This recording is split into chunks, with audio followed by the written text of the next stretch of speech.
What a big week for the world of Xbox. What a big week for gamers. Welcome back, everybody. This is podcast number 341. We are the XoneBros. This is your positive gaming and Xbox community. It is good to be back. As always, I am joined by the bros, the XoneBros. First, it's Mr. McSpicy. Hello, how's it going? Here is Jordan the Man. Hello. And last but not least, I am X1. Thank you very much for joining us and tuning in today. Our Game Club Game of the Month. Game Cub. Our Game Club Game of the Month is Cyberpunk 2077. Ouch. It dropped. Ouch. Ooh, that's a big one. It dropped this week, and we've all had a chance to play it, so let's get into it. If you want to join our game club, it's where we all play the same game in the community together. Come over and join us on Discord. XoneBros.com/Discord is how you can join us if you're not there yet, and then just join the Game Club channel. There are discussions happening right now. Don't worry about spoilers. Everyone in this community has been pretty good about hiding spoilers, and you can black them out on Discord. It's really good. Yeah. But let's jump into it. Cyberpunk 2077 First Impressions. I think I'll go first because I have played it. I'm behind you guys. Uh-huh. I have about 6 hours in the game right now, and I'll tell you, it's been this roller coaster of emotions for me. Let me tell you how it started. It started, and it's very apparent at first when you jump into this game that world building, this is next level world building. It's some of the best world building that I've seen. Yeah. Yeah, right? Mm-hmm. Right? Yeah. Yeah. Yes. I agree, No, yeah. I'm sorry, everybody. I'm trying to. What do you mean world building? I'm trying to not say right, but just it's like I think Grand Theft Auto has been the best world experience for me in a city that there's been out there. Everybody, some other people, Watch Dogs has tried to do it. Ubisoft's tried to do it with Watch Dogs. So you're talking about like just a world that's alive that you're in. A mass, Okay. mass modern futuristic city, doesn't matter. And this, I think, is some of the best world building that I've ever seen. In fact, if not the best. I think they absolutely crushed it. About 3 hours into this game, I'm thinking, oh, okay, this is decent. It's a solid game. It's not wowing me yet.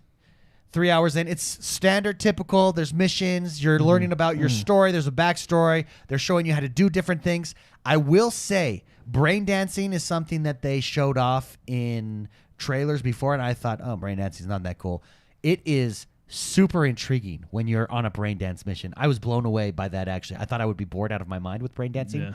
Not at all. If you don't know what brain dancing is, go look it up on YouTube. There's a whole trailer where they went over it in depth before the game launched. Then at about the 5 hour mark for me, the 4.5 hour, 5 hour mark for me, the game, it's like it turns on the car and puts it to 100. Yeah. Can I add to what you're saying? Yeah, go ahead. So, just like you, I had that same experience. Although I started playing this like I would an Assassin's Creed game, and I just started trying to like 100% areas of the map. Yeah. I think I played about 12 hours. You said 5. Yeah. I think I played about 12 hours before, we'll just call it the title screen. Yeah, we'll call the prologue. This is Yeah. the prologue that we're playing. The title screen comes on and goes Cyberpunk 2077. When you see that, you are probably aroused at this point. Yeah, it is. It blew me away. Like jaw-dropping storytelling and what Very good, happens yeah. and how they do it in a video game is so good. I was blown away by it. And up to this point, I thought this is a solid game. Nothing super special, because you're seeing some reviews out there that this is a masterpiece. You're seeing other reviews like that it's just okay. So I didn't know what to expect. And so far, I was like, okay, solid missions, kind of fun to play. I'm not super connected. And then they just ramp it up on you. And then title screen. Then they give you story. And then the title screen hits, and then you jump in past it, and the story really takes off. The world really takes off. You all of a sudden have this crazy cool connection, and you think of yourself like, yes, I am a badass. Yeah. And I'm blown away. I am absolutely blown away. So far from what I've played in this game. What's interesting is you could probably get to that point within under 2 hours. I think 2 hours if you just go straight. If you just play the campaign, the main mission, missions until you get to the title screen. Yeah. Because it lets you not do that. It's a role-playing game that lets you do whatever you want. Yeah. So that's what I was doing. Yeah. I want to talk a bit about first-person view for myself. No game has done this to me since Skyrim. Mm-hmm. Skyrim had this ability to make you want to explore, go off on unbeaten paths, and just see what was out there. This game does that for me as well. And I think it's because a lot of that is because of this first person view. I agree. Yeah. That really immerses you in this next level. Like it's about me, and it's this direct connection that I don't know if I've experienced really since a Skyrim. Yeah. So, for instance, Red Dead Redemption, solid, very good game, one of my favorite games. Red Dead Redemption 2, really good story, but you're in third person and it's a story about someone. This does have that Skyrim, you are the character feel to it because of that first person view. No, So I agree. So that is just my first impressions right now. We'll obviously follow up with this. I liked it. It was good, but then when you hit everyone that prologue, you hit the main story basically. yeah. And it just takes off. Jordan, And I was blown away. Jordan's like a day ahead of us because he's hardcore. Yeah. He called me and he said, I'm not going to say anything, but just remember, once you put on the headphones, you know things are good. You know, I was like, okay, whatever. And it's basically, think of it like when you see the title screen, you just experience something great. What's interesting to me too is looking back, all the trailers that you're seeing up to this, they've all been prologue. Yeah, they really have. It's They all really have. 100% Yeah. prologue. Yeah. They've kept the game from you essentially. They got us. They got us. They got us good. That's my first impressions. I want to go to Mark, and then I want to finish with Jordan since Jordan is the furthest. Mark, first impressions on Cyberpunk 2077. Okay. Oh, also, what class are you? I'm a nomad. I'm a corpo. So as a nomad, you start out in the Wastelands, which I thought would be this waste of time place. I want to go back to the Wastelands. It is awesome I out want to there. go back to. It's cool. Certain people I didn't like in that area that I want to go. There's some lawmen that I want to just. You want to go Judge Dredd 'em. Yeah, Judge I do. Dredd 'em. I do. But the Wastelands they're really cool. I was blown away. I thought, oh, this is like a waste of time zone. No, it was cool. No, what's funny And about so you're that? corpo, which you're high class. Yeah, what's so funny is they nailed the corpo lifestyle because I was stressed. Like it starts you off throwing up in a sink from the stress. Right? And you're like, oh my gosh, I gotta get all the paperwork done. I gotta go meet my boss. You know, you have a hidden stash of drugs in your desk just in case you need to take a hit real quick. Dude, it's Like, they nail the stress of a millionaire CEO Yeah, I know. Talk about climbing that corporate ladder. Yeah, talk about nailing the immersion for a stressful Wall Street type lifestyle. You know what I mean? Like I was like, oh my gosh, I gotta go meet my boss, gotta go take care of things. And then these people are walking up to me asking me questions like I care. You know, like I don't know. Go with that guy. Sure. Like it was actually, it made me laugh because of how I was actually feeling stressed in my job. Of course, then then things happen and I got out of it. I won't spoil anything if you choose the corpo, but I'm enjoying the game a lot. Let's talk about bugs real quick because that's a big concern with a lot of people. Sure. And I think I'm unique in the world where I think bugs are hilarious. Like game-breaking bugs obviously are not the funnest. For example, Dead Island, I played 2 playthroughs, 30 hours each, and they erased my games. Both. I wasted 6 hours or 60 hours in that game, right? Those are offensive to me.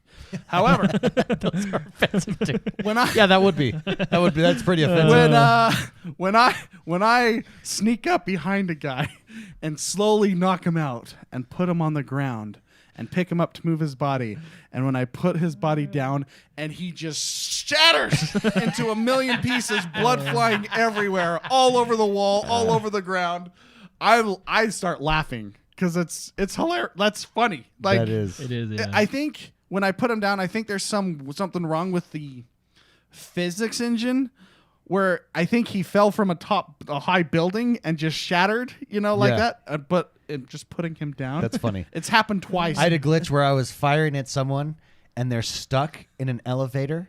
And I'm trying to get in the elevator to go down. I know exactly and which it's one like that is, glitching. And so I just kill him and then he goes all bloody and then there's his body all of a sudden. So, and then there's another glitch that actually made me laugh, even though it was a game crashing glitch. So it's not the fun ones, but it was funny. because I told you about this one, Jordan. I meet a guy. He's in a wheelchair, and I make fun of him. Not me. My character does. And the game crashes. Like, I'm forced to make fun of him. He was selling What if that me- was just built into the game? That's what you I'm make saying. fun of the handicapped kid. You I have to It press a crashes. button to talk. You know, it forces you to say something. So it's not making fun of him. It's just like a jab, you know, Sure. like it's a jab, and you don't realize he's in a wheelchair, Oh, and then okay. he's in a wheelchair, and he Oh, makes a it's comment like, like, "Well, oh. that's because when you have a broken back, Yeah. and then you're like, oh, sorry." Oh. But it forces you to say that, and after both times I've done that, it killed my game, crashed it. I had to relaunch it. So That's it's like, well, I guess I should not talk to that guy and make fun of him anymore. I've yet to have the game crash on me. However, I have played it on the Series X and the Scorpio. So I've played it both places. Okay. Scorpio, I had some parts where it would freeze for 5 to 10 seconds. Like the whole scene would freeze. Sound would still be going, and then it would catch up. Well, Series X did that to me too. I've never had that happen on the Series X yet for me. Yeah. However, It makes you panic. I will say, if you want to, if you're worried about it, I only have a Series X and I don't know about immersion. The loading screens on the Series X are really not that bad. They do. It's not Red Dead You mean Redemption. the Scorpio or On the Scorpio, sorry. Yeah. On the Yeah, the Scorpio. 1X. Yeah, the 1X. The 1X, the Scorpio. They're really not that bad. So if you're holding off because you think this is like a net, no, they did a good job of optimizing the game for they did an for loading okay- screens. Yeah. It's Well, not Red Dead. Well, keep in mind too, we are even on the upgraded consoles, we are playing the backwards last gen, compatible version. Yeah. Yeah. However, the difference here is on the Series X, when you can go into settings and mess with everything. Sure. There's a tab that does not exist that does exist on the Series X. That's not on the Scorpio edition. And that is performance mode or quality mode. Yeah. I went through back and forth through both. Performance mode is where Sure. it's at because once there's really you no- don't have motion blur and then you go back to motion blur, it's Well, you can turn motion blur off in the settings. That's what I always It's- do. ugh. I hate motion blur. I hate motion blur too, but 60 frames a second is just where it's at. Well, and there's really no difference if you like look at them side by side. I think like the lighting's a little bit different in the quality mode, but not enough to sacrifice 30 frames. to No, go it's down to not. you know what I mean? When they bring like ray tracing and stuff, Yeah. that's when I'm sure Yeah. you'll notice it. No, but the older consoles, Xbox One X and base Xbox One, have been suffering a lot of frame rate issues, like dipping into the low 20s, 15 at one point. Yeah, I I've have- seen, Like yeah. the OG Xbox One. Origin all the way up to the X. Yeah, X I is- have. yeah, And when X I has played been it, having- I've played it probably for like 3 hours probably 2.5 hours on the Series X Yeah. or the X. Sorry, the 1X. The older, let's call it the older console. The older console. new console. the older new console, yeah. And yeah, there was some frame Yeah. rate drops. Now on the But X, it really, overall, it was not bad. It wasn't so drastic that it was like, unplayable. oh, type I thing. hate playing it here. I want to play it on the Series X. The Series X is just an improved. It's just an improved Yeah. feature set. Well, like Mark was saying, it's essentially a boosted copy because Yeah. we're not because they're coming out. So technically, the game's not released on the Series X yet. We're playing the backward Correct, compatible yeah. version, right? The release for the Xbox Series X will be later next year in 2021, which, by the way, will be a free upgrade. And if you have smart delivery, everything just carries over automatically, right? Boom. So that'll be cool. But you can kind of tell too when you're playing on the Series X. Like to me, anyway, I can tell. Like I don't think it necessarily looks as good as Valhalla, but Valhalla has been optimized for the Series X. Sure. Whereas this one, we just got We're watching them bug right now. Yeah. Yeah, there's one. which really, I mean, not to say the game looks bad because it doesn't, but you can tell like on the Series X, like when you're looking down the street, some of the buildings are kind of blurred. Like, you know what I mean? There's some resolution and stuff. Like it's not. You can tell that we're playing a backward compatible version, right? That they now that being said, they did do a day one update to both Series X and PlayStation 5 to give you. Well, I mean, only Series X has those two modes, but they did give you an update to give you like that boosted version, right? Sure. I think that's the best way to explain it. But boy, Will says I'm playing on the 1X and it's not bad at all, and Oh, that good, was yeah, exactly yeah, good. my experience. It's better on the Series X, but on the 1X, it didn't hinder my experience at all. Just a little bit longer loading times, really, and then frame rate. Yeah, issues, I've been but- seeing people. The 1X doesn't drop as bad, but I like during the scripted scenes and stuff like that, and when you get into the open city, I've been watching people play. It seems like it drops. Yeah. Spicy, continue. Your first Yeah, sure. impressions. You were just talking about we can bugs. Yeah, because I know that's a big concern on a lot of people's minds. So I've heard that there's just too many bugs to play. I don't think that's correct. I think they obviously have issues, but I don't think the game's unplayable. Well, with all the reviews that came out too, there was a confusion as to whether they had the day one patch that we all would have, or whether they didn't. A spokesman for CD Projekt Red did come out this last week and said these reviews do not have that day one patch. They have like half of it. They had they had some of it, but not all of it, type of deal. So, yeah, sure. So as far as like, let's call it just how I'm enjoying it as an RPG game versus like other games that I've enjoyed. The skill tree is awesome. There is a lot you can. This is one of the few games where you can build characters however your world desires, cool. and you can do. There's things that I don't even know. I've played. I don't know. I'm into this maybe 12, 15 hours or so. There are things that I still haven't unlocked in the skill tree that it's showing that it's going to appear that it hasn't yet. So it's like, ooh, what's it going to be? Because there is depth in this game that you don't get elsewhere.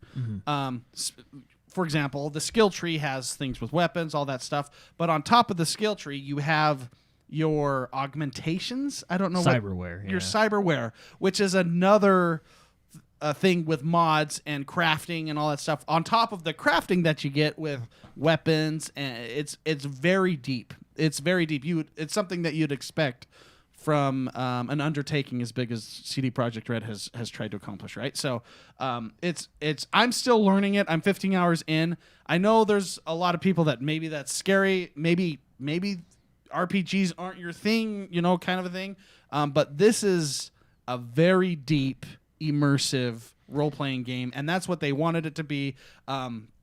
With the bugs, I think that's an issue. But I also I remind myself.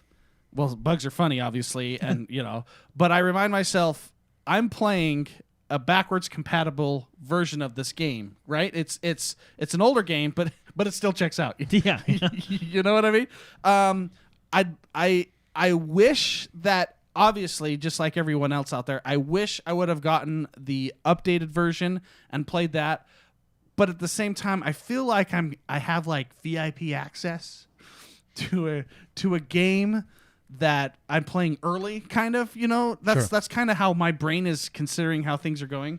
And I feel as though the game probably would have never released if they kept delaying it like they have. Yeah. You know what I mean? It's very ambitious, and it shows. Mm-hmm. Correct.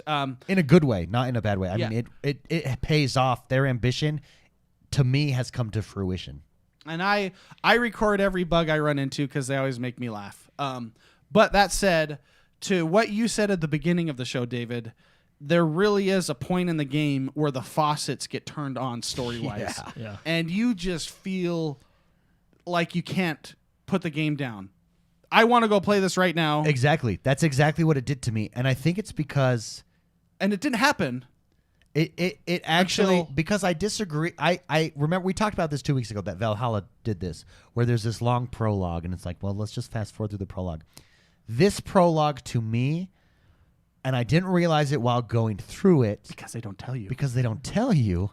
But once you hit that ramped up point and it just sinks its hooks into you, they did such a good job of making you connected to the world and the game and the characters in the world and yourself.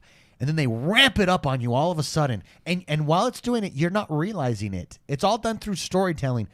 I think it's masterful, at least at the point that I'm at right now, just how they did that. And like Spicy said, you hit that point, and it's like, I got here late to the show. You were, because I was like, I got it. What have I got? I got 30 minutes. I got to squeeze it out. It really is. And like when I wish I could just talk to you about like when it starts, and because it's just, there's a point in the game. I wish I would have just played the story campaign until I hit that point. Yeah. Because it was just like a regular, like, whatever. Okay, I'll go help these people. Okay, I'm going to go buy some clothes. Yeah, and that part, like I said, what it does in that part, if you're doing all the side quests and stuff at first, it shows off the world. It does teach you stuff that you need to know. Yeah. It does, and there's a lot to know. There's a lot. It is a deep game. That's why I'm like, it's a big undertaking. It really is. But so overall, I am thoroughly enjoying this game. I don't want to give it a score yet No. because I want to. I feel like we're gonna have to be We 40 just plus started. hours Yeah. in. Yeah. I'm 15 hours in, and I feel like I just finally turned the game on. Yeah, it's And it that was deep. good before that. It was like you're okay, all right. I'll drive my car over here. I'll help these people, right? I'll look for some of this. But once you hit that point, when you get introduced to other characters that And you know, I will just say again, the trailers all happen in the first 2 hours of the game. That's all you've ever seen. That's in probably this. why I felt the way that I did, because I've seen everything. Yeah. I was I playing think so through the too. parts that I've already seen. You're like, so- I know kind of who this character is based on the trailers and Yeah, stuff yeah, like yeah. that. and then, but now you know about other characters that you saw in the trailer that you're like, oh man, so this is how this person's involved, and you're like, oh man. So this It's so I'm really enjoying it. I think it has its issues, but at the same time, it's very, very well done story wise, and Very I'm well Yeah. done. thoroughly excited to upgrade my character. I'm gonna be doing like a range stealth character, just like I always like to do, and I can't wait till I get So the sniper with a silencer. Fun fact: I have put all of my stuff into guns. I tried to do the stealth thing, but now There's a I point where you just in- go, whatever, let's go in. I go, and it is so much fun. And that's one of the criticisms that I do not understand. That I did see some people were complaining about gunplay. I love the way the guns feel in this game. Well, not only that, they have like an auto hide against a wall. Yeah, the It's auto beautiful. cover. No, it actually surprisingly works Amazing. really They need well. to add yeah. that in every game now. It is amazing. If you're crouched or hidden and you aim while at the side of wall, you will peek out automatically, without having to do. And you don't have to it's- Rainbow Six it. It's super fluid. And if you turn, your character will rotate. It's actually like surprisingly, it's actually really super it works. fluid. It's not because one other game did that. Was it one of the Battlefield? And it was more annoying than yeah. anything. But this it actually works really smoothly. But go sorry. ahead. So, anyways, I really like the gunplay a lot. I also like the fighting. There's hand-to-hand fighting a lot. They did that part. Yeah, hand-to-hand anytime you fighting, do yeah. that kind of stuff in a game, particularly when you're in a first-person view, does this work? This is an RPG game first, so it was like, well, the gunplay's probably not the best. We'll see how it goes. It feels heavy, Yeah. and when you get a better gun, Yeah. you definitely feel it. And that's the thing. Me and Jordan were talking about this. We won't say what happens, but they build regular things in games into the lore of the game. That was kind of I'm going to give an example. The bullet count, me and Jordan for like 3 hours, because we were on party playing together, we're like, I never know how many bullets I have. I never know. Well, they build the bullet counter in the bottom of the screen into the lore of the game. Yeah, it's part of the story. It's actually really awesome how It's they pretty do cool it. that they do it. It really is. And that's how you learn about other things in the game, right? They're slowly teaching you. Jordan, everything. Yeah. you're a lot further than either of us. Uh-huh. How many hours in do you think you I are? have no idea. Over 20? The past 2 days. Yeah, basically. Yeah. So I had to probably remind them to go eat food. Between 20 and 30.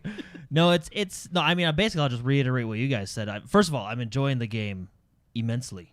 But you've experienced No, more it's- post the prologue. Yeah. Does Yeah. it continue down that path Of awesomeness. of awesomeness? Yes. Yeah, okay. Yeah, well, there's then, a lot let's of go I home mean, and play. I mean, That's it's just it. like any story. It kind of it ramps down and then ramps up, right? You know what I mean? But it gets far more interesting. The characters you intertwine with and talk to, and the missions you do for them after the prologue, Yeah, which is really good. So, but I almost think that they did that on purpose because, like you guys said, the story does seem to start out slow, yeah. Well, and then it kind of just slowly. It's like what do they call it? The bell curve, and then it just shoots Just up. shoots Yeah. skyrockets. Yeah, you know what I mean. And I don't know if they obviously they did it on purpose, right? I don't know, but I think I liked it because you're kind of like you're slowly getting into the city, and then just boom. wham. Yeah, it's just enough to introduce you to things, and then they just make you feel connected to it all. I do want to talk about the city. I was Yeah. telling you, David. I think the city Night City is the main character of the game because I actually think the city is really well crafted. Like there's a part towards the beginning where you walk out of your apartment and you're kind of in the city, right? Yeah. And it feels like I felt at that point as how I would probably feel if I were standing in Times Square. You know what I mean? Like the world is big, and not big in the sense of like, you know how like in Assassin's Creed they just add like 5 squares onto the end of the map to say it's the biggest one yet, you know? Yeah. Like wide. It's big like vertically. Like I feel sorry. I feel small in the city. You know I agree with that. You know what I mean? Like you look up and you see all these skyscrapers, like you feel small in the city, which I like. And just like a real city downtown, there is no piece of real estate that's not used for something. Sure. You know what I mean? Like, sorry, I said like. No, you're good. You know what I mean? Going through back alleyways, going down. There's levels on different streets, going down levels through back alleyways. A lot of the buildings, I've not really come across a building yet that I can't get into somehow. Yeah. Right? Well, It's there's quite- jumping puzzles. You don't think it, but there's this moment when you find a jumping puzzle, and then you're like, wait a minute, can I get there? And you look around and you find it, and then you can. It's totally like Mirror's Edge, where you can parkour all the way up in a smooth way. And then the world just goes, whoa, this place is huge. Yeah. It reminds me, I will say this again. The last time I had this kind of feeling about a world was, and I remember it distinctly, when I was in Skyrim, and the first time you see a dragon or giants, the giants walking, and you were just like whoa, blown away, amazed. Look at that! Whoa, this has that effect with the world. I think it's really, it's a really good point that you make, Jordan. That the city itself feels like the main character. I think you're correct there. I think it is the main character. Well, just the design, the little things. This may sound stupid, but like cities are very compact, especially your downtown portions, right? I like the fact that in this game, the streets are narrow. Everything's compact. Like if you take a game, let's say Grand Theft Auto 5, right? Streets are really wide. Like you feel like you have a lot of room to drive around and do things, whereas in this game, everything's smushed in, compact. It's that high density, man. Yeah, you know what I mean? It's really the downtown feel. Yeah. You know what I mean? And then, of course, as you get out, Badlands, things open up, things are a little bit more spread out, stuff like that, This right? sounds bad. It reminds me a lot of downtown Los Angeles. Vice, I trash. Born and raised, California. Yeah. But downtown Los Angeles feels a little bit like Night City sometimes. Yeah. But no, I really like that the city feels that way. It feels like every piece of real estate is used for a reason, just like in the real downtown, right? If you can fit a building here, we're going to fit a building here. You know what I mean? If we can fit something here, we'll do it. It's really cool. Jumping into what Mark said about like the cyberware and the customization, it really is. You can play the game any way you want. It's fully customizable to play how you want, when you want. Case in point, Mark did this mission you were telling me about yesterday, where you actually said, I don't think I was supposed to do that stealthily, but you were still able to do it. I was still able to Yeah. stealth it. Well, it was really funny. This is kind of like a bug. Me and another character had to exit a building, and I don't think I was supposed to do it stealthily, because I get to the end of the map, essentially, and everyone, the baddies, the bad guys, they're like, hey, come out, wherever you are. They don't know. Technically, they don't know I even exist, right? So that's happening. But my other character in the game is yelling, "Come on, let's get out of here!" as we're hiding and no one's doing anything. That's He's funny. screaming at the top of his lungs. So I don't think I was supposed to do that mission stealth, but guess what? I did. Yeah. That is really funny. And that's the mission where I would knock people out and then have their bodies explode everywhere. That is hilarious. Which is really cool because your one of your criticisms of Valhalla is at certain points it forces you out of it. You know what I mean? Yeah, Which you weren't a big fan of. So it was nice to see that you really can play this any way you want. It's true. Jordan, tell me about driving. Let's talk about the car vehicle driving. That's actually one of my complaints. Oh, really? I don't like driving. I feels love driving. loose. It feels I love loose to driving. me. I love listening to the radio. Same as Grand Theft Auto. You can turn it to talk radio and listen to the news of See, I had this discussion with Jordan because he was telling me he doesn't like driving. I was like, well, I think it's kind of like real driving in real life. And I think that's the difference. No, I Because think it's no, like you turn left, you go left. You turn right, you go right. So what But my biggest criticisms, other than the bugs, are I did feel the controls itself felt really odd. Like I had to go into the settings, which credit to them, they give you a ton of settings. There really is. Even, and this is on a controller, right? So There not even is. the PC, just a controller. They give you a ton of settings, and I did spend a good maybe 10, 15 minutes really dialing them What in, did you right? feel was wrong on the controller on your side? Well, I didn't like the Did it drift a little bit, or? the acceleration and stuff like that they had. It basically, if you turned, it had it set up to if you were turning for a certain amount of time, it would automatically accelerate the turn so you can turn quicker after I a see. certain amount of time. I turned a lot of that off. I adjusted sensitivity. That's usually what I do. So on anyway. mine, my cars were always going fast, and then I realized I have my hairline controller, triggers on, so I had to turn them off. Yeah, I was like, so- now I have control over the gas. So to me, like at the start, and this may just be a preference thing, so I won't really count this one, but the controls themselves felt different, I guess, a little loose. See- but once I went in and did all my settings, it felt better, right? So For I you. mean, I would say, yeah. So I would say we're just not used to like non-arcadey style Yeah. driving. Well, no. because you can't. There's no way you can do a racing game on this because it's like real. yeah, Like, well, I don't think it's real. I don't think so. I think It it's. feels like, I was- once so my the- brain said that, I felt a lot better Wait, at and driving. you- So, Did so start I out as was a talking about a Nomad. Okay. I was so when I dialed in all my settings, that was for my character control, right? The car, to me, it feels like you're driving cars with flat tires. Dude, I Like, love it. like you I'm turn really and you're like, impressed. oh my gosh, Also- like what am I dragging? Keep in mind, just like the guns, we have the base car.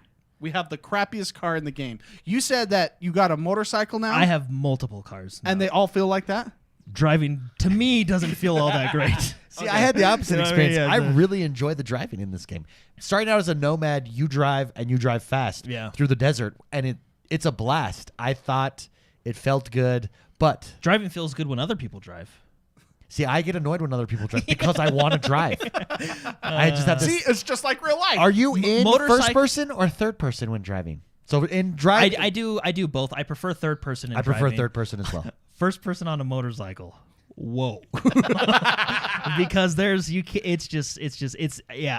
don't know, driving is just odd to me. I also wish that on the mini map they would give you options to zoom it out, because You can zoom out. on the mini map, Oh, yeah, no, on the sorry, mini map, I was thinking the main map. because you're driving at You can't anticipate, ungodly speeds. Yeah, you can't anticipate turns. and then all of a sudden the map goes turn, and you're like, oh my well, gosh. are you talking about through the city? Yeah, like when you have your GPS on, you're driving so fast, and then see, whenever I drive, then all of a sudden you turn, right? I So, leisurely drive. you know, I'm nice and slow. I follow I the go at traffic stops the whole shot. Yeah, no, I got it. He's No, a role so player. Yeah. That would I wish you could just zoom out the mini map just a little bit, just at least when you're driving, because then you can see turns in advance and stuff like that, you know.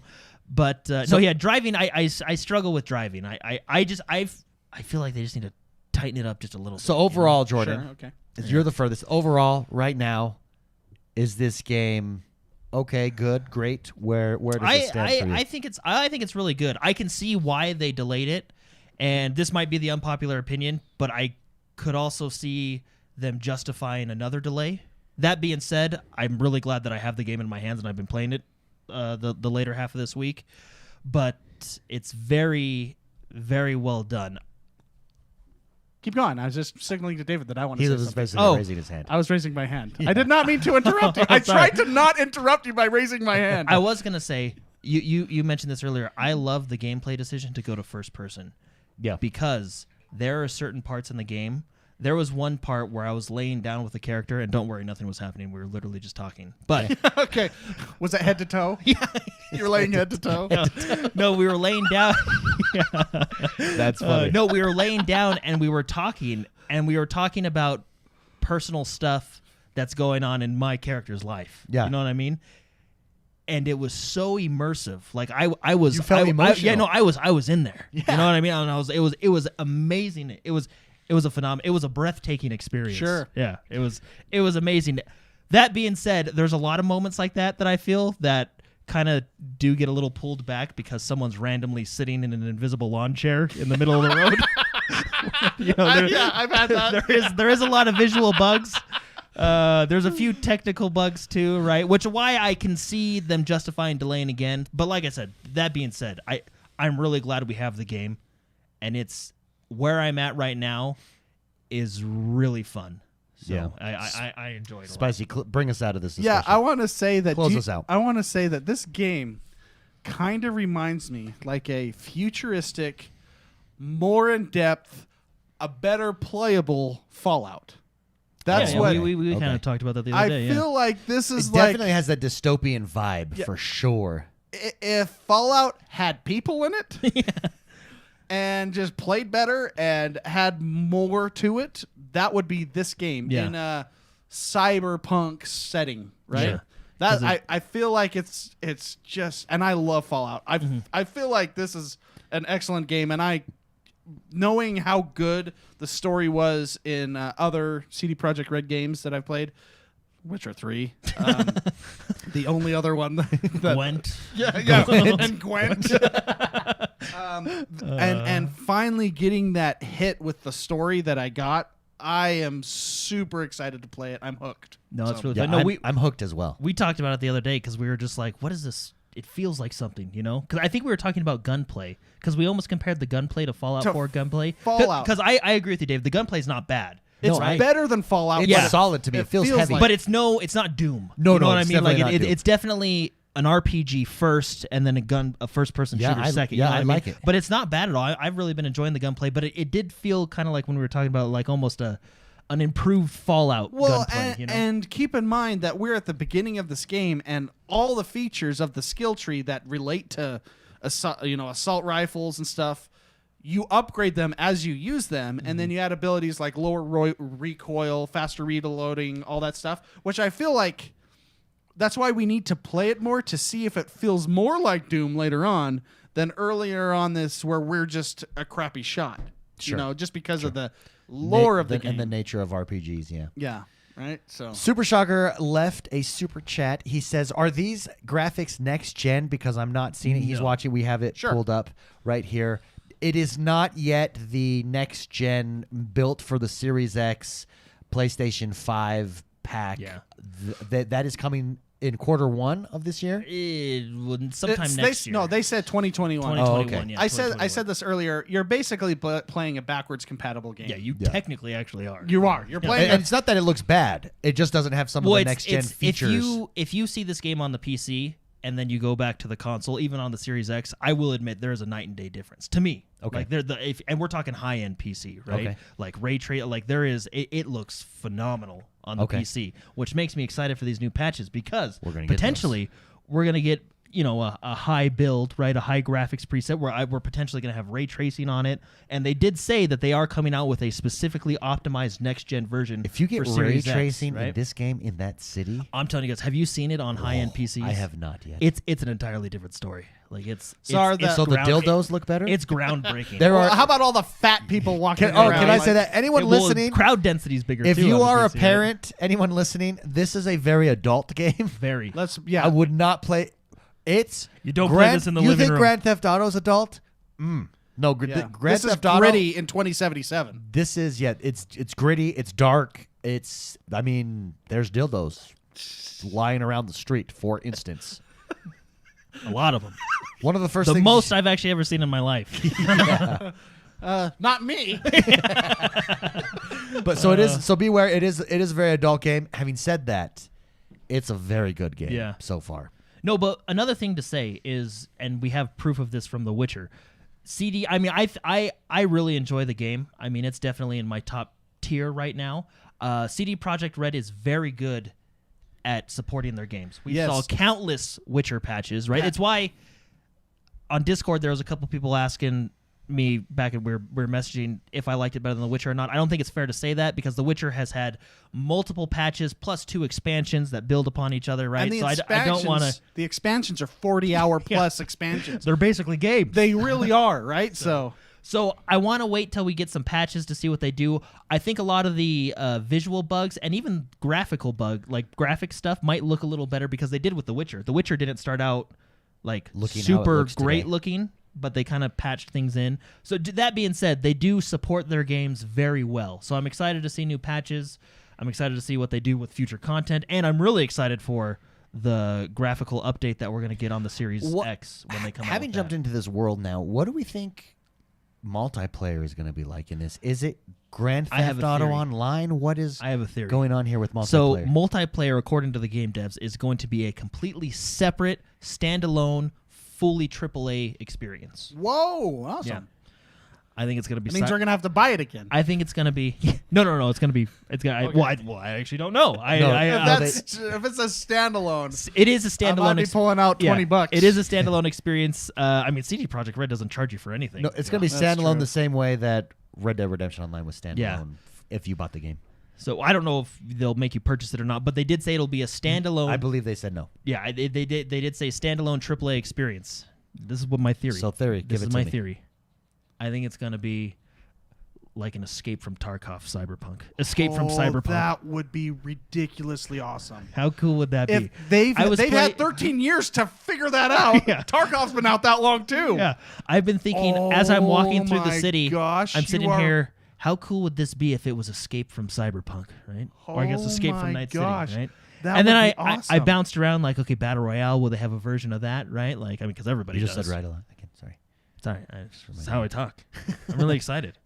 But would that be it, or is that going to be just a version of? I have a gut feeling that How they're cool would that that they're not be? going to do like a team deathmatch. You know what I mean? I think they're Okay. going to do something. Whether it's, but see, and I don't know if they're going to do like what I just said. That's just I'm just throwing that out there but so if they they start do, thinking that's about it. cool. Yeah, but so they start thinking about it. Right?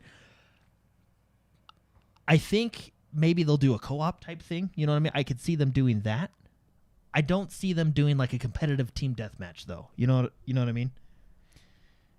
Yeah, see, I think the model is Grand Theft Auto Online, where you have this city where you're going to be able to own apartments, where I'm going to be able to jump in with you guys. Yeah. There's going to be some sort of missions that we can do together, but then there's going to be modes Yeah. that we can jump into and play as well.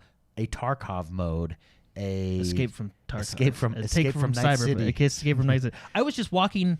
I don't know where I was. I was walking through a mission, picking up some stuff, and I was thinking, hey, that's what it was. I think I picked up a scope and a silencer, and I was like, hey, how cool would this be if it was like Escape from Night City? But I think I think it will be long term.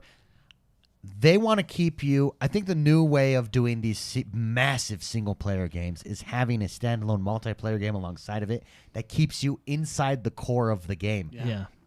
like Grand Theft Auto Online does. That's the model of the future, I think.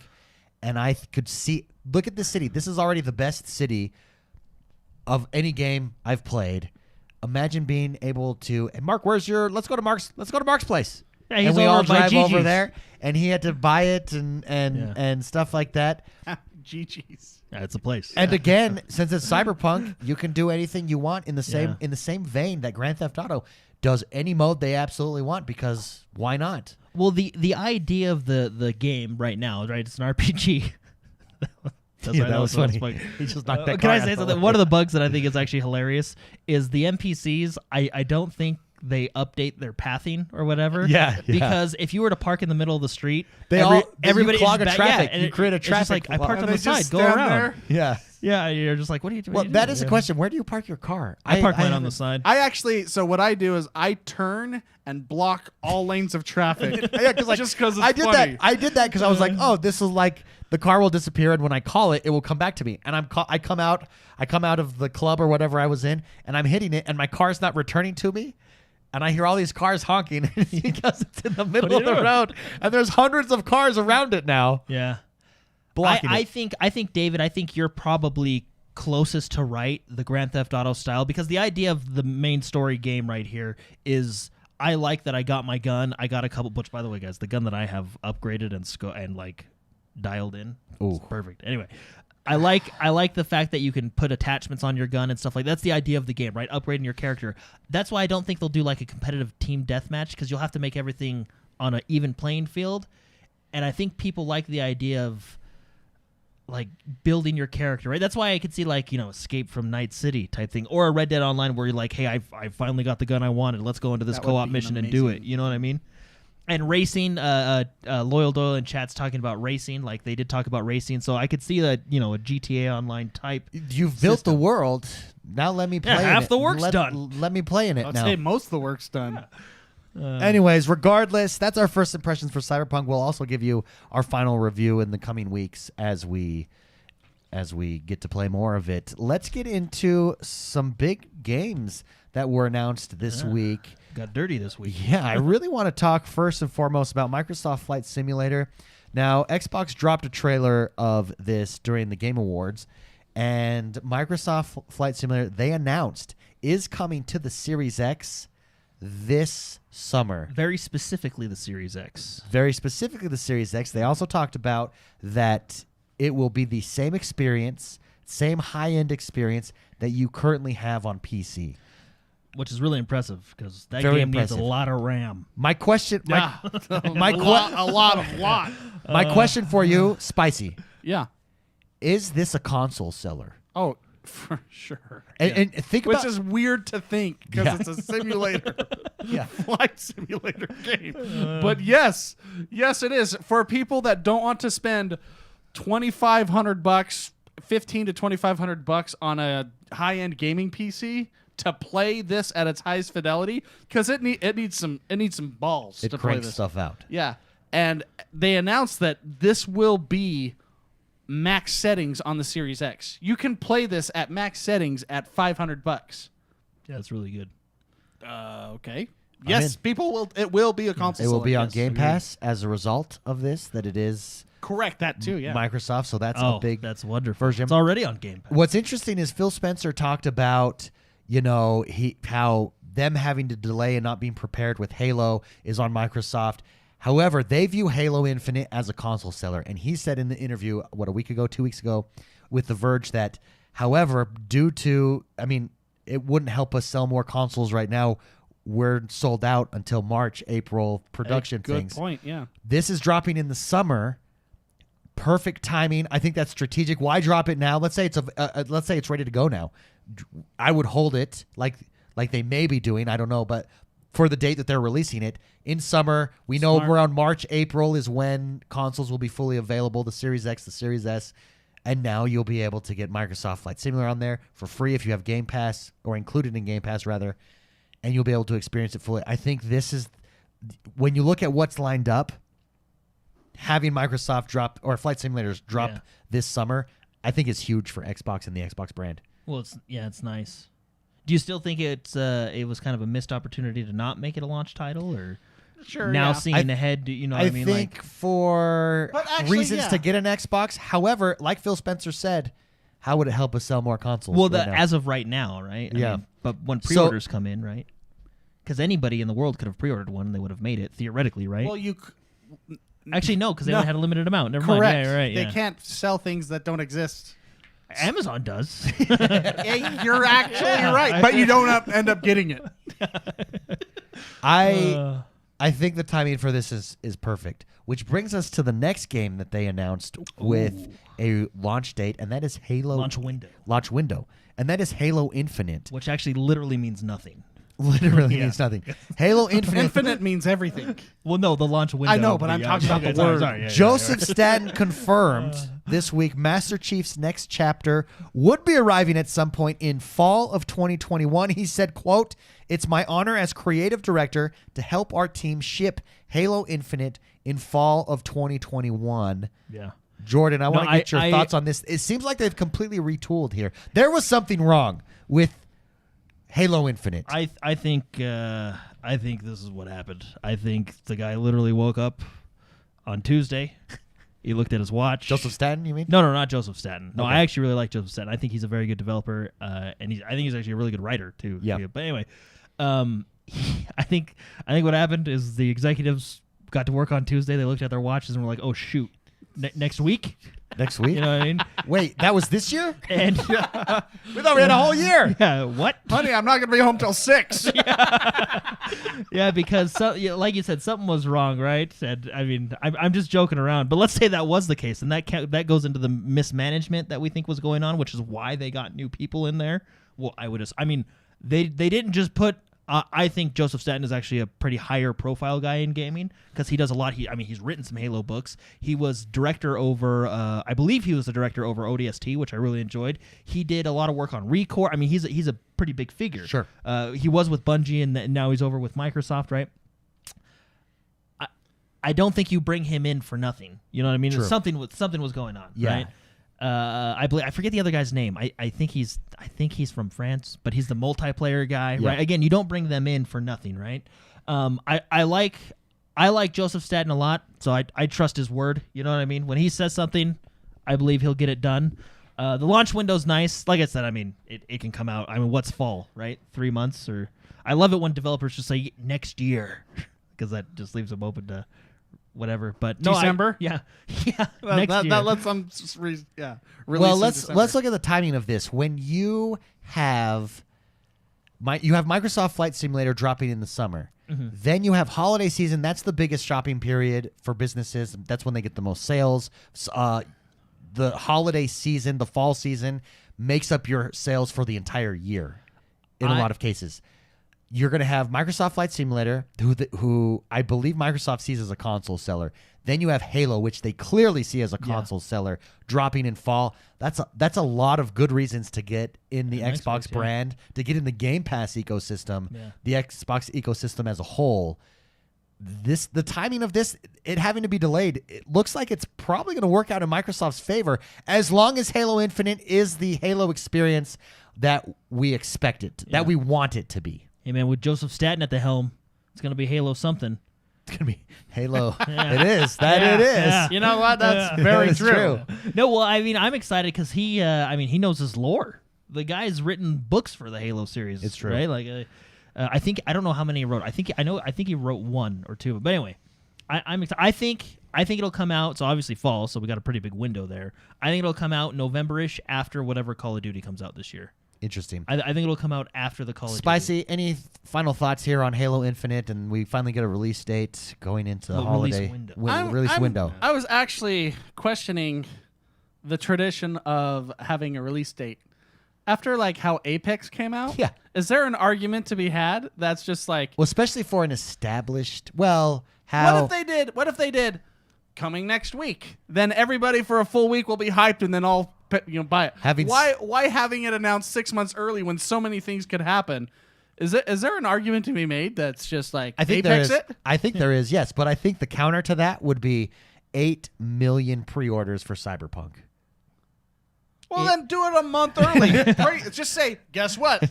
We opened the pre-order and it's coming out next month. Yeah. Yeah. 8 million pre-orders, 4 million of those were PC, which puts it as the highest rate or the most shifted PC games. Previously, who had that was the new World of Warcraft Shadowlands at it beat it by like 1 million. It was Shadowlands was 3.7 and Cyberpunk was like 4.7. Wow. Like it is a monster. World of Warcraft was really happy for a week. It's a contender. Yeah, But I mean, like, you could probably do that too with a week's notice.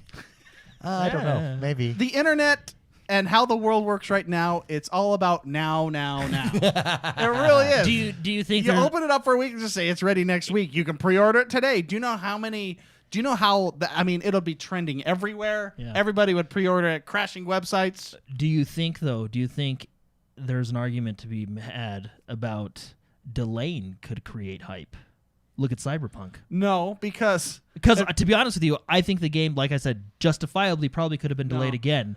But at this point, I was like, I don't care. I just want it. I don't think delaying is the right hype you want. I honestly though, I mean, 8 million pre-orders.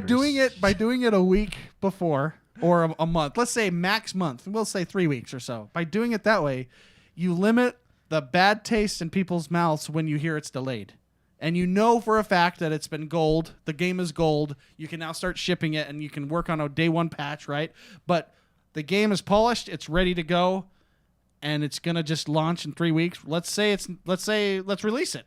Like Apex showed that works. And they didn't even do a week. Yeah, but Apex. They were a day. But like, we gotta take this one. But Apex was a new franchise for them. So I think you could do that with a new franchise. I think it benefits you to give time for people to get money, to pre-order your game, get ready for your game to come. You can have events and sales of other things. So, for instance, you can line up with Halo Infinite console bundles that people can pre-order, collector's editions, stuff like that. With an Apex, nobody's going to do that with an Apex. Nobody knew that Apex was even existing or would be a thing. Yeah. So you could drop a new IP that way, I think. But you limit bad blood.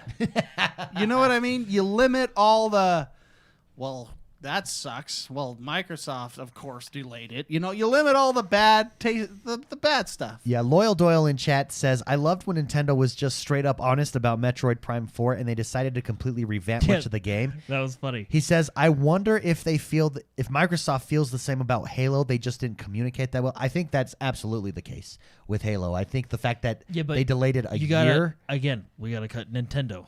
The fact that they don't care. Yeah, it's attitude. Like, it's just, I've hey, said it a million times. we know we promised you this game, but we don't like it. We're going to redo it. We'll talk about it in a few years. I think it does illustrate. Yeah. What do you mean? I think it does I illustrate. don't understand the question. Next question. I think it does illustrate that Microsoft is serious about the Halo franchise and views this as hyper important. In order for, Halo is synonymous with Xbox, and in order for that to continue, this needs to nail it for Halo to have a future in all reality. I also think Halo's been in a weird spot, right? Like Halo 4 didn't. It's a good game, but it didn't do well. You know what I mean? Or it didn't live up to the Halo name. 5? 4. 4. Okay. Yeah. It wasn't a bad game by any means. It didn't feel like Halo. It felt like they were trying to compete with Call of Duty, which is not what you wanted to do, right? Because why? Halo 5 did make a lot of good decisions in gameplay. I actually still to this day, I think the multiplayer in Halo 5 is the best modern day Halo multiplayer experience. I really Halo 5 like that multiplayer. back to competitive. I really enjoyed the breakout mode. Even if you can't play that mode, just the team arena modes where you it's just 5v5, power weapons in the middle, learn the map, get your shots in, right? I really enjoy that multiplayer. The story, they made some mistakes there, although not bad, but could have been a lot better. And then the fact that they said that this is kind of a spiritual reboot, you know what I mean? I think they are. I think there's a point to maybe they are re-looking at things. And, I think they are. Rick Gaffney just left a super chat for us. Thank you very much, Rick Gaffney. He says, Halo should release on the 20th anniversary of the original Combat Evolved, as it's the 20th anniversary next year. That's cool. Yeah. That is very cool. Thank you, Rick. Well, it's going back to like Joseph Staten again. Like he was working on Halos in the prime of Halo when Halo was at its peak, right? Again, you don't bring those guys in for no reason. Same with if let's jump over to Diablo. Didn't they bring in like one of the original Diablo guys for the new Diablo 4? You don't bring those guys in for no reason. You know what I mean? You bring them in to tear it up. It's bringing in a ringer at the last minute to deliver the goods for you. How do you think that meeting goes? Like when Joseph Staten walks in and he's like, "Hey guys," he has like the papers in front of him of the plan for Halo, and trash. Yeah. This is trash. You're fired. Because obviously there's some changes being made. You're fired. Yeah. You're fired. No. That would be hilarious. I don't know, but that's see funny. all this work you guys did over the past 2 years. He throws it off the table. He throws it off the table and pees on it. Yeah, that's what we think of that. Let's move on to Mass Effect. Mass Effect dropped a trailer, an announcement trailer for the next Mass Effect. Jordan, let's start with you. I don't know Mass Effect that well. Spicy, you obviously know it the best, but we'll get to you next. Jordan, initial impressions of it's just the it's basically just the teaser. Whoa, that had sound. Yeah. Sorry. It's basically just the teaser announcement. Mass Effect for you, Jordan. It looked really cool. I mean, it was just a cinematic teaser, so we didn't see any gameplay or any gameplay footage at all, right? So we don't even know what it's... I mean, this is kind of a concept of the idea, right? Yeah. It looked cool. I mean, it's very sci-fi-y. Right? Which, by the way, I would say it's one of the best sci-fi games ever made. Yeah. So it was cool to see the little N7 thing at the end of the trailer. I've never played through the Mass Effect games, but I know the general story just from watching. I've watched Let's Plays, and then kind of I did watch a whole thing when Andromeda came out just to kind of catch up. Which you didn't really need to know about anyway. Yeah, come to find out when you play Andromeda, you don't need to know anything. Yeah. So, but it was good. That's really all I have to say about it. So spicy. That's kind of just a teaser trailer. That's kind of how I felt. Spicy. You're a big Mass Effect guy. You've played all the Mass Effects. Yeah, I love them. I think it's a great series. This announcement, super excited about it. Yeah. How they delivered it. Well, yeah, because we're watching it live right now. For everyone watching live, there's a person reaching down in the snow. She's been traveling, and she pulls up that N7 logo, and you're like, oh yeah. Pretty exciting stuff. It looks as though, you recognize the race of person that's there. Yeah, who is that? Because I like the sassy smile she gives. I don't. I mean, it's hard to tell. It's the side of her face, but you've had characters of that race in previous games. Okay. And I mean, BioWare, they do a really good job at getting you involved with people, like on obviously like an intimate level, but emotional. And they are one of the first games that I would say that really got you to connect to characters. Okay. I know a lot of people that probably played Mass Effect for the first time weren't expecting so much dialogue in a game. Like Mass Effect made dialogue in a game a thing. Dialogue choices. And implications of those choices. And if you talk to someone in a rude way, it affects things hours and hours later on in the game, right? So they do an excellent job, and that's one of the groundbreaking. I would say Mass Effect is one of the groundbreaking games in this aspect of what you choose to do has consequences in games. I think they were one of the first people to do that. I would say Fable would be on a different side of things. They did that as well, the morality that comes with your decisions and what happens later. I would say BioWare did that on like a character interaction basis.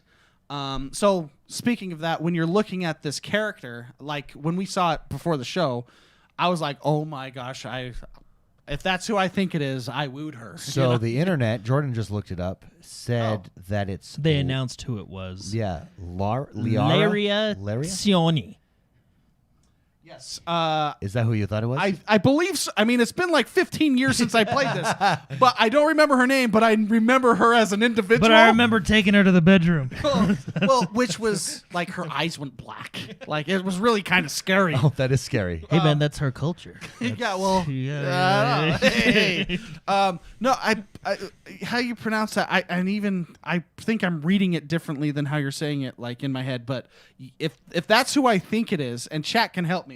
Lyra is maybe that? Yeah, I'm going to call her Laura. She's freaking awesome. She's freaking awesome. The silent eye. And the characters in this game are amazing characters. And we were actually discussing, because we were trying to figure this out. They're making... Is this a reboot, or are they continuing on like Mass Effect 4? It will continue the original trilogy story. Okay. Yeah. And then that's when they announced it'll bring back favorite Lyria. Yeah. So they're Cioni. wiping out... They're wiping out Four's. Well, Four's no Andromeda. longer... Andromeda's no longer canon. Are, If they're continuing off... Has no, it forked? Andromeda Has was it like... forked? To be honest, Andromeda's story took place in Andromeda. It's a completely different Oh, galaxy. so it's completely separate. So, like Smart. it was, yeah. It's that storyline is they took what is it like 300 years to travel over there, Oh, I see. right? It's So Voyager, it's Star Trek Voyager. So you could do that. Yeah, Very smart of them. Well done, BioWare. they could have the B team on that game. Anyways, Yeah, they can. so it's real exciting because Mass Effect and BioWare, how they tell stories and get you involved with characters. It's way more intense as a reading and it's hard to describe. Reading and decision making. It's and it's not going to be as much reading because you're going to say it, although there is going to be reading in here. It's just they do things at a way that you get so connected to characters, and it's like 24. You know the TV show 24. Yeah. Mm-hmm. They'll kill them off, and you're like, you sit back in your chair. I remember some of them just going, "Damn." Like it punched you. It hurts. Yeah. And it's choices. It's like the Hobgoblin, Spider-Man. Are you going to save Aunt May or are you going to save you have two choices, right? They do that in this game, and so someone has to die, and you have to choose. It has that morality and ethics and stuff that mess with your mind. And BioWare does an excellent job. I hope I'm doing a description of how these games play out because they're amazing to play because you get so attached and immersed in the story and these people, and you have to choose who do I keep, the hot one or the guy that's a good shot. You know what I mean? Like, Absolutely. It's an amazing series. There's a reason people talk about it. I love this game. So you're hopeful. This'll be actually very interesting because, I mean, with Andromeda, like you said, it takes place over here. It's a sub story, but this you're messing with the Holy Grail. You know what I mean? Yeah. So they got because you're now on canon. You have a what's the word? Following? A certain expectation. Yeah, a certain expectation with those 3 original. I mean, I've never played them, but I know of them and I know how good they are. You know what I mean? Like you have a certain expectation with that trilogy, right? Now that it's just like Halo. You had a certain expectation with Halo 4 and it didn't necessarily deliver, right? I mean, I think the same thing here. So I do think they probably took everybody off the Anthem team and they're all going full steam on these games because it's definitely in an interesting position. Anthem. Well, do you know what's interesting about this game that I don't think I am with any other game? They have a creator customizer, that you can create at the beginning. Yeah. But I think the majority of people didn't use that. Default Shepard. You wanted default Commander Shepard because you knew default Commander Shepard, right? Yeah. And He was a good guy. even, to be honest, you even really, really, I wouldn't use the term fall in love, but you become really good friends with just the crew. Like Seth, is it Seth Green that voiced the pilot? Like him, I actually really like. Is it Seth Green? I can't remember who it is, but I actually really like him as an actor now because he was the guy piloting my ship, and he was awesome, right? Like BioWare is so good at making you like and dislike characters and story. So it's real exciting to have a game come out that. Yeah, wasn't that a criticism of Andromeda? That the side characters weren't. No one mattered. Yeah, it was. Everyone whatever, and then they had weird makeup. And see, and again, stuff. I didn't necessarily think Andromeda was a bad game. I didn't think it was the best game. But again, I'm not coming off the original trilogy, right? So yeah. Anyway, I'm really. It's really exciting because Mass Effect. I'm excited for people, hopefully, to experience something that. I would consider Mass Effect 2 one of my favorite games of all time. It is just an amazing. Jordan, game. tell us about the hype that is Perfect Dark 2. Yeah, they announced that at the Game Awards, which was really cool. We watched the trailer. It's just a cinematic trailer. It really doesn't give you much. There might be some hidden gameplay features in there when you look back at it, but it basically is just an announcement that the initiative. And this was rumored. Yeah, because of the logos. They look very similar. And apparently they were. So the initiative, which is Microsoft's, I think they're in Santa Monica, is working on Perfect Dark. Perfect Dark. The new Perfect Dark. We didn't get a release date or Nothing. window or anything. It basically They did say that this is very early development. That it's in very early development. So which haven't they been working on it for like 2 years? So games nowadays take maybe decades. they finally got their office furniture just right. Just right. Now we can start. Yeah. Their computer pieces. The statue in the front is built. Let's start.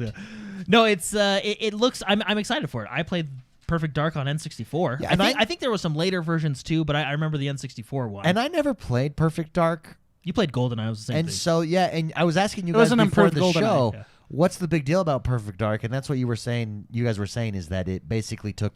I think GoldenEye at the time perfected everything. I think they lost the license to Pierce Brosnan, so they made Pierce Brosnan. Yeah, so they made Perfect Dark. That's funny. That's probably I wouldn't business. It's a business decision. So. No, yeah, that's essentially what it is. Even we were talking about it before the show. Even all the multiplayer maps were in the game from GoldenEye, just better. Yeah. Like it was just an improved game. Like I said, I do think there was some other ones like that came out on other like a little later, like maybe a GameCube. I can't remember. I think there was like a PlayStation 2 one or something like that. But no, Perfect Dark being I don't necessarily know if it's a continuation or a remake. We'll have to wait and see. But yeah, Agent Dark is back. She's back. Yeah, and her hair looks better than ever. I skipped that here. Let me go back. Her hair, I'll tell you, next gen hair. I want that haircut. Yeah. Well, she's smoking hot, and she's an agent, and she's basically like a killer. She's like a 007. She's an agent. Yeah, like her and 007 would probably have been on a couple dates. Like I guarantee it. And she dumped him. Yeah. He had to pay for dinner. Yeah, she dumped him. Destiny 2 had an update. Jordan, tell us about the update from Destiny 2. Destiny 2 had the 3.0.1 update, which adds the 60, which is basically the optimization update for the new consoles, right? 60 frames a second. So we got 60 frames a second on the console. We got 120 frames in Crucible mode, which is Next level. fantastic. And then faster loading times, the usual stuff, right? A big one actually that I actually really enjoy: customizable field of view. So you can now go in, and there is a slider for your field of view. I actually have become accustomed to. I like a lot of field of view. So the I wider, like to see. the wider. I like to see what I'm doing. Yeah, Tarkov. You want bird eyes. See everything. Yeah, got to see everything. Yeah, but big ones. We got 4K 60 frames, which is fantastic. 120 frames in the Crucible mode, which I think is actually excellent. Makes it competitive. Yeah, real competitive. Makes it real competitive. True competitive. You have, I believe there is some updated visuals, and then of course you have the field of view slider, which is really cool. Very exciting. It and is. Destiny's on Game Pass. That it and is. It's a free upgrade, so you don't got to pay for anything. That's so huge. I think that's kind of flies under the radar when it comes to Game Pass that I think will pay off long term for them. Guys, Destiny, all of these updates, all these things, guess what? It's on Game Pass. Yeah, you could buy it if you're over on anywhere else, or you could just come join us on Game Pass. Or you can just pay once a year and have it on Game Pass and all the updates and everything. All the other games that very cool. So we did speak about Halo Infinite, and I think that this is super interesting. The Fortnite Master Chief combo that I've is already bought happening. You've already purchased it. Spicy, in fact, you want to pull up that trailer. Sure. I'm curious at what this does. Is this Microsoft trying to introduce Master Chief to a new generation? What is the idea here, or is it just to keep Halo in the forefront? What do you think it is, Jordan? I think it's Fortnite being bad A. I mean, look at that way that fish walks. I know. Look at this. I haven't pulled it up yet. But there we go. Now it's up. Yeah. So here's the trailer, everybody. There's basically this larpy fish walking in, drinking a gulp, and then he looks into the. It's actually a really funny trailer. That makes me laugh. He just jumps down casually, and he gets to work and runs out of the AM. Gosh, I have to download this I know. game I and did. buy it. I literally right before I've downloaded Fortnite. I'm going in. I got it. It's exciting. So it comes with the Master Chief skin, which is really awesome in Fortnite. Yeah. It also comes with a little warthog play toy. Okay. It comes with a glider, a pelican glider, which is really cool. I don't even play this game, but I need to get this now. Yeah. But it does have I think it's in the creative mode. I haven't checked this out. In the creative mode, they do have a capture the flag on Blood Gulch. Oh, there it is. Look at it. Yeah, there it is. Oh, yeah. my goodness. That's cool. By the way, I love how it's Rooster Teeth style. Yeah, red versus blue. Red versus blue. This yeah, is funny. So. This is good. But Master Chief, it's Master Chief he's Halo in Fortnite, style. And I think it's one of the most bad A additions. Like you're intimidated. Like then that trailer was perfect. Like he just jumped out and he got to work. How big's his hitbox? It's going to be huge. He's huge. He might have. Maybe he'll have extra armor. Yeah, he'll have. The Mjolnir armor will kick in. Mjolnir armor. That is funny. I also think I saw because there's a pack that you can buy that has it all in it. And that's what I think there's also gravity hammer in it for your pickaxe, and I think an energy sword and all that stuff. But anyway, I think this is a super cool addition to Fortnite. I really do. I'm gonna have to download and buy this. I gotta know. buy I did, V-Bucks. yeah. Dang it. That's what I did. It's one of those things where it's like, oh, well, I can't not get it. Yeah, that was actually that's a really smart move by. That was pretty cool. So. And last, we've got a bunch of new Game big Pass, games coming to Game Pass. Had a really good week, and then is going to have a really good future here. So this week, a couple standouts. We now have Monster Sanctuary, more Creed, Greedfall, which I think is a big one. That's huge. A big one to get. I've not played Greedfall yet. I've seen people play it. I've heard people in Discord play it. I've heard a lot of different things about it, but I think it's a very interesting game. Very interesting RPG. We got Call of the Sea, which is out on Game Pass as well. And then Yooka-Laylee and The Impossible Lair. These are all available now on Game Pass. Now, coming in the future. These are big. Yeah, check this out. This is coming a little later, but we get Yakuza 3, 4, 5, and 6. Whoa. Boom. So lay that down. Boom. Those are those are long games too. Yeah. So that's we're pretty much going to have the entire Yakuza series on the Xbox, which is great. And then coming out very soon, this is another big one, and I don't think this game will ever die. But Skyrim coming out on the 15th. And the mods are unlocked on the Series X, and I've been watching people play them. Yeah. They're saying it's a brand new Skyrim. Well, the mod I'm looking forward to, they're currently making it right now. It's called Skyblivion. it's Oblivion redone in Skyrim art style and all that stuff. That's yeah. cool. Oh, wow. So, yeah, I'm looking forward to that. I hope that But one makes Skyrim it on Game The Pass. best mod I've ever seen introduced to any game is a Skyrim mod, and it's the Thomas the no Tank. loading cave. Oh, no loading cave. The Thomas the Thomas the Tank Thomas one is the hilarious. train is actually that's really good. No, it's just they literally remove the loading screens in the caves, and you can just walk in. On Series X, there's no loading screens. It's completely immersive. It was in a Skyrim. mod. Is it built into the game? Now it's now? real. Well, I think the mod works on the Series X. Oh, okay, yeah. What it is. 'Cause You that's probably the one you don't want. need it, but That's the one you want. Hey, when you have mods, does that remove achievements? yes. Yeah. If you've already got the achievements, then Well, this loading screen's just gonna go boop. Anyways. So Skyrim coming on the 15th, which is really cool. One I'm very excited for. I've been talking to you guys. I've been You like, hey, should I have. buy it? Should I get it? You Should I do have. it? I want to do it. Good It's very thing you- dark. It's anime Dark Souls. good thing you didn't buy Yes, Code Vein. it. Code Vein. It literally is anime Dark Souls. Yeah, and it's very exciting. This one comes out December 17th, which is just a little ways away. A big one. So for once PC. I'm done with CD Projekt Red, once I'm done with Cyberpunk, I'll have something to go to, which is very exciting. And then on the PC only, I just thought this because it's a big game. It is big. You know, Among Us. I Yeah. don't. Yeah, no, that's never mind. Among Us. Yeah. It's Game what's Pass. hip right now. The most searched game in 2020. Among Us. Among Us. The Among most Us, yeah. memed game. Also in that. 2020. Among Us. Can I say something? I Say- just go feel like I ahead gotta and get say this it. off. So Get it the off your Game Awards were last night, and Among Us won Best Multiplayer. Sure. Right? And that's fine. I'm not necessarily against it, but I don't think it should have won. Really? Yeah. Well, what was its competition? Every I mean- other multiplayer game out. Well, but here's the thing. But that's for you. But here's the thing. I think it's a valid win No, because it's a huge game. Yeah, huge doesn't mean best. And To me this it does. no. In Cyberpunk, it That's does. how I've lived my life. That's what I based my entire No, self-confidence the on. only reason is because the only reason is because I feel like the greatness of its multiplayer is based on who you're playing with. And let me explain that. Yeah, if but- you're playing with, it's a party game. If you're playing with a bunch of friends, it's super fun. If you're playing by yourself, it's probably not the same experience, right? Yeah, but I also whereas don't- I feel like Super Shocker, I think Fortnite, COD, Apex, and Rainbow. I think any one of those, multiplayer is a better, Yeah, but you can't ding it because it's a party game either. I'm not dinging it. I'm just saying it should. You're have won. dinging it. No, I don't know. It's not. I think I've played it. It's a really fun game. I've actually played with my in-laws. My sister-in-law asked me. She's like, "Have you ever heard of a game called Among Us? All the kids are talking about it on the phone." I'm like, "Oh yeah." Can we talk? Yeah. Can we talk real But, quick about the Game Awards? I think they suck. I'm just gonna say it. It is. Oh, that was pretty You good. took gaming That and was a great transition. yeah, you took gaming. I like the. And if you it ruined it. If it wasn't for the trailers, what the hell do I like? It's boring. I am going to reiterate. There is so much talking. Yeah. So much talking. Yeah. Unfortunately, the Game Awards has been Hollywoodized. I feel like it's been it's been Oscared. Yeah. Well, I'm just gonna say It's been again. Academy Awarded. Yeah. I'm just gonna say again what I said the other week. Dinged. It's been dinged. I think it was last week or the week before. Anyway, we talked about this last week or something. I'm going to say what I said then.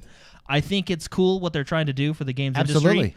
I do think certain developers deserve credit I think for the what they've awards crafted. are cool, like a cool idea to But I recognize think- people's accomplishments. Yeah, I think it's cool what The they're presentation- I should re-say this. I think it's cool what they're trying to do. I actually think a lot of the categories are stupid, but I think it's cool what they're trying to do. And I'll get into the categories in a minute. I think it's cool what they're trying to do for the games industry and the developers and stuff like that. I just don't think it holds any clout. And the majority of the majority of people, I feel like, at least this is why I tuned in while I was playing Cyberpunk.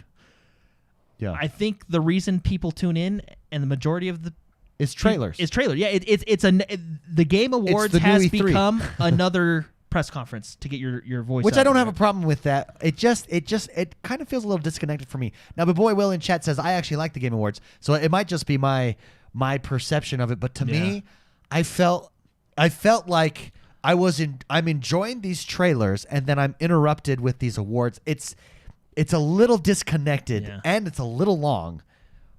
Yeah. And I Little and long should never go together. Yeah. Well, I just the presentation, the formula, I think needs to be figured out there for No, for I it to be agree. And fine tuned to- and to get more viewers, make it I don't know what's missing, but there's something missing. To throw them a bone a little bit, I do feel like them having to do it online didn't really help at all. That's true. like at all. Yeah, that's true. In I person really and stuff, think some of the people that accepted the awards just hopped out of the shower. Like, Yeah, oh, hey, sure. I got it. Oh, hey, that's me. I'm out. Hey, shut up. Yelling at the kid. Yeah, that's true. Okay. You know. That is but true. That being said, even if we go back to last year where it was in person, again, last year I feel that this is just me personally. I feel the same way. I think it's cool what they're trying to do for the games industry because I think there are certain developers out there that deserve recognition for their art, essentially, right? I feel like the award itself doesn't necessarily have that much clout, and it's more of a press conference than we'll see. last year. We'll see how it evolves. Can I ask a question? Yeah. This is just me being, because I don't care for the Game Awards, and I just don't know. Who's voting? Like, is there an academy or like? Well, that's Academy. another reason. Like what? Well, Who's telling me it's the Game of the Year? I don't know who's voting, but there was a lot of controversy over the votes. Okay. So there's just I don't know. well, it's weird because and again, this goes back to maybe your formula, right? So it's a blended vote. Thank you. There's actually information. Yeah, Good. I wanna hear it. 90% is the voting jury, and 10% is public voting. So the voting jury, I would imagine it's Okay, so public doesn't matter. That sounds about right. I would imagine. Who's the 90? Who's the 90%? Is it game devs? I would imagine that's journalists, Probably. Yeah. which is No wonder I hate that. Okay. yeah. No, I would imagine Well- that's. I would imagine you get it. So, for instance, a vote in the Hall of Fame, it's a mix of journalists and ex-players. So there's probably a mixture of devs in there as well. But I like how it's. How do we get the fans involved? Just give them 10%. Give Yeah, them 90. 10% because that doesn't matter at all. 90-10. Because if we I mean, all it's vote still one an way, A if they vote zero. If we all vote one way and they vote the other, it doesn't matter. We still win. Yeah. No, well, they to David, like I think they have weird. I think some of their categories are like, okay, let me explain it. So but some of their, gaming- I in feel fairness, I know what you're gonna say, but in fairness, gaming, and we discussed this a couple of weeks ago, it's hard because you want to acknowledge some games don't fit into a game categories aren't standard, and then in 2020 we've got recurring games. In all honesty, the MMO of the year is probably determined whether or not should in all reality be determined on whether or not World of Warcraft drops an expansion that year because it's still that dominant in that category. In the racing category, Well, and then there was racing/sports, there was the one you're going to have the same. So it's not as cut and dry as movies where you're getting a new batch of movies every year. Well, what's the category? Best esports event. And it was like, that's like saying best Super Bowl stadium. Yeah, like, best. I just want to know where it's at so I can drive in that direction. What do we need? Like, it was kind of. Yeah, we're at the beginning, that gives a nod to the production team. I guess, right? Yeah. You know? Best Which should produced. be they do it in the others in like the Academy Awards and stuff. They just don't do that one on the air. Yeah, that one's held at the other Correct. down the hall of the other ballroom. There's so many more that are done that just aren't there, right? Yeah. Well, the other thing is it, like, for example, like they have 2 Game of the Years, right? They have the fan voted Game of the Year because obviously they don't get any credit in this poll. So they have the fan vote Game of the Year, which voted Ghost of Tsushima, which was an excellent game. Amazing I do game. think it deserves to be in that spot. That's a a good really game. good game. And then they have the The real official game of the Game Year, which was Last of Us Part 3, which was also a good game. Who would you have voted for Game of the Year? Between those two, Ghost because of that was the big contention. Yeah. Between those two, I probably would have leaned towards Ghost of Tsushima because The Last of Us made some changes to the original characters that I wasn't a big fan of, and I don't feel the gameplay was solid. I mean, Naughty Dog does an excellent. I think they have Good some of the. engine. I think they have some of the best animators in the business. Honestly, they really do. But And you're talking about the father figure. yeah, and Primarily. I mean, they did something to him that was kind of like, oh, that kind of. Did they retcon him? No, they just did something, and it was like, okay, that came out of nowhere, and now we're continuing the game. All right, cool. I feel like what The Last of Us Part 2 did story-wise, kind of, I don't know how to say it. Was it just not as good?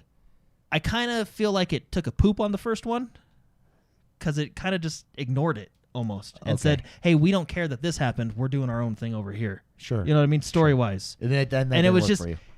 because I'll tell you, the first Last of Us, I think, can be argued one of the best games out there, right? Because the gameplay was good. There was the mechanics of the game were really good, the crafting and stuff, which all did carry over into the second one too, right? But the story, the connection you have between the two characters, Joel and Ellie, and there's even a third character that a couple other characters you meet, and the character development between some of these side characters, especially Joel and Ellie, and the way the game takes you from how they started to where they end blows your mind. Was amazing. Like, it was seriously top tier, right? Which, I mean, to Last of Us Part 2's credit, it's hard to top something like that, right? Yeah. You know what I mean? CD Projekt Red, I mean, it's hard to top The Witcher 3, right? Even though they're, you know what I mean? So what do you do, right? But I don't know. I think I'd probably would have picked Ghost of Tsushima because I did feel like that was an excellent game.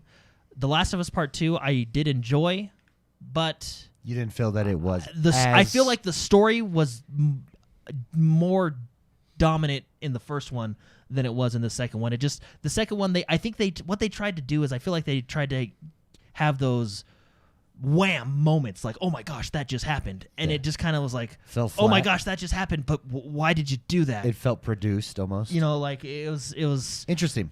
Last of Us is Part 2 is a really interesting game because I like it, but I also dislike some things. I'll give them this because you've played. So let me ask you really this. take you for a ride. Did they Forza Horizon 4 in the respect that if I've never played Last of Us before and I start with Last of Us Part 2, I'm going to think it's amazing. But probably Last of Us Part 1, if you have played it when it came out, it's greater than Last of Us Part 2. I would agree. If you were to just come in without playing The Last of Us, and Mark has played and beat The Last of Us, and he knows what happens, right? So making changes, it's not that they changed the lore or anything. They just did things that were built upon in the first one that I felt just threw away. Sure. You know what I mean? So if you never played the first one, I could see you... Because they Star Wars 8'd it. Star Wars 8'd it. But it is better than Star Wars 8, I'll give them that, right? So they just made some story, and I think in chat they said, like Dieter Pinklich said, they did make some story choices. They did that were just really. You weren't a fan. And I mean, I wish I could tell you, but it's huge hardcore spoilers. Yeah, I mean that whole game was hardcore spoilers, right? But okay, well, regardless, let's summarize. Let's get out of the Game Awards discussion. We are happy there's an award system. I just think it should be better. We would like to see it progress. Yeah. Through the it should be what the Academy Awards used to be. About the movies, man. About the movies. About the movies. About movies and moviegoers. About the games. Okay, fair enough. That brings us to the last segment of our show. This is where we take your questions. We select only the best questions of the questions that are submitted, but we appreciate all submissions. To submit a question, you can do so each and every single week over at youtube.com/X1Bros. Hit the community tab and submit a question for all of our members. First question comes from the one and only Dark Knight. He says, can you hear that? It's me screaming like a 14-year-old girl at a Justin Timberlake concert at the end of the new Mass Effect trailer. Oh, man, the thoughts, the direction they may go in. I've been thinking about it nonstop. On that note, what was your favorite world premiere at the Video Game Awards this year? For me, it was Mass Effect and Perfect Dark. As always, bros, keep up the positivity and game on. We watched it before the show. We actually hadn't watched it during the Game Awards. We watched it right before the show. Crimson Desert, by far. Oh, yeah. We never talked about that. I am so super excited. I'm going to for pull that it up game. because that trailer. Holy crap. If you've not seen that trailer, everybody, it's a 6-minute gameplay trailer. Crimson Desert by Pearl Abyss. Pearl Abyss are the guys that do Black Desert Online, and we're watching this thinking, okay, is this an MMO? And then we're slowly thinking, how is it possible to be an MMO? This cannot be an MMO. It is not an MMO. It is single player action adventure. Oh, sorry, it's not single player. It's an action adventure, open world. Yeah, it's a open world action with adventure multiplayer elements. Wait, well, how many acronym or like what's the acronym for that? What MMO, did you just say? MMO RPG W with but it looks MPL. So the world, sorry, MPE. The world looks beautiful in the trailer that they start with. The water effects, everything fantastic, and then it gets to the fighting. Yeah, and look at this with the characters right there over a vista in a mountain of snow, Yeah, everyone listening, go to YouTube when you get a chance and just look Crimson Desert official gameplay reveal trailer, and you will be blown away. This took a dump on everything else that was I think so. It was crazy Because this showed how gameplay. good this looks. This showed gameplay. While Mass Effect, Although, I'll say I'm really excited for Mass Effect. While Maybe everything, it didn't take it while long. everything else showed announcements, this shows gameplay. I will say one game I do feel is getting got looked over a little bit. Sure. Because again, it wasn't gameplay or anything, but the new Dragon Age. Yeah, Dragon Age. I actually really got excited for that because when they showed this cinematic trailer, the world looked very high fantasy. You know what I mean? Well, this world looks high fantasy. Too. Looks You can gritty ride fantasy. You can ride a freaking dragon in this. Oh, yeah, I'm that- gonna I mean, skip that's- ahead. yeah. to Fast forward to like Yeah, right there, where the battling starts. The fighting in this play. game. Here we go. Which is funny because earlier in the Game Awards there was actually a game, I forget the name of it, but it Look, was I want to be this. it was dude. kind of like a Crimson Dragon type game. Yep. And I kind of feel bad because this game just basically put that game in their game Yeah, they said. and made it look a lot better. Like, look at the puzzles. Oh my gosh! Do you think this game will looks ever so come out good. though? Yeah, that's a good question. Hey, valid point. That is a good question. Right here, there's a dragon, and he jumps on and rides it. And then at the end of the trailer, And they do you shows think him this riding game it. will have a lot of microtransactions? The Yeah, old it is- Black Desert, It is Pearl Korean. Abyss? It is Korean. It might be microtransact. This might be Genshin Impact round 2. Well, that another is version of that. that's player friendly microtransactions. Yeah. But this game looks amazing. This It really does. This got me most excited. Yeah, look Out of at all the trailers. sword, the lightning Yeah, he got sword. Excalibur There's all of a so sudden. many good things about this trailer. Oh man, I was blown away by this. I'm really excited to see what comes out. And of watch, this is only like most of the game. It's like a walking simulator. You actually only fight like twice. It's VR. It's VR. You actually only fight twice in this game. And I get like Dark Souls vibes. I get all these different there's so many good things. They Look- just said- oh my God. fly a dragon. They were- Look at that! Oh my gosh, They it were looks so good. They were in the studio and they said, "Everybody pick your favorite game and put it in here." Put it in. Put it in this little In this in game. this locked box. and Great we'll take question, your suggestions. Dark Knight. Thank you very much for writing in. Super Shocker writes in and says, "How's it, bros? I've been thinking about last week's podcast, and I'm in total agreement that there are way too many 80-plus hour games on my personal list that I call, quote, games to take on the long trip to Mars, unquote. These are games that I know will be good if only I had the time to get into them. But much like trying to binge watch every episode of The Simpsons at the cost of missing out on every other TV show, I choose to pass on those titles. My question this week is, what if there was a Cliff Notes version of these epic games? Would that be more appealing for people like me, more casual gamers?" Actually, I think there's a point to that because so jumping over to the anime space for a second. Sure. Sword Art Online has like 4 seasons now. They literally came out with a movie that just sums it all up. Yeah. That's like cool. a full-length movie that just Wait, is it Sword Art Online or Attack on Titan? Attack on Titan. Sorry, Attack on my bad, Titan, my yeah. bad. No, sorry, Attack on Titan. Yeah, they came out with a movie that just sums it all up. Catches you up on And it's like a everything. full movie, and I was like, why didn't I just wait for this? Why did I watch So- every single episode? When I could have It's done because of the intros and outros. yeah.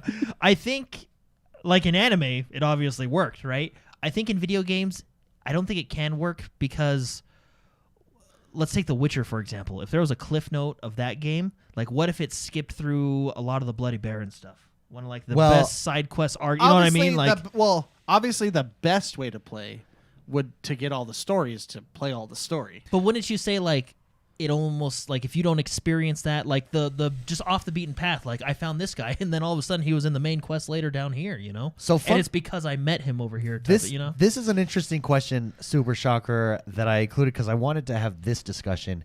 There was an interesting article that I read this week about questioning whether open world games are actually longer than linear games or not. And this writer went through some big games, including The Witcher, and said if you just do main quest, it's actually shorter. Main quests are shorter than most other linear games. So that's an option. That is the Cliff Notes version in all reality. To just go straight for just the- go straight yeah. through main quests and ignore side quests. The problem with The Witcher, though, is the side quests Yeah. are Well, better e- than the main Well, quest. even Grand Theft Auto. side quests they're good when they're not fetch quests. Yeah. And they're actually telling a story, and you're getting involved with characters on a side quest and figuring out, and then feeling their emotion. Like there's so many stories in Witcher that are like that, and you're like, okay, I can see why I'm 8 hours almost, in and not. It's almost like it could be done for certain games, but I feel like the certain games it could be done for are already Cliff Note versions, right? Because I was gonna say like, it could be done for like Call of Duty campaigns. Well, yeah, but those are like all 6 hours. Those long. are already Cliff Note. You know, Yeah, what those I mean? are. Well, and I think of like, I would not understand. I'm going to talk about a Gears of War scene with Dom, and everybody will know that has played that game knows what I'm talking about with Dom. You would not understand if you were to just watch that scene. You would not get it. Yeah, because you've built up to that through previous games. Games and have built up to this point. And I remember, I think I've mentioned this on the show.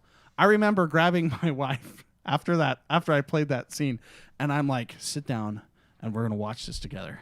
And she was like, okay. And then afterwards she's like, okay. She just didn't get it. And I tried to show how an amazing part of that game and that story it was.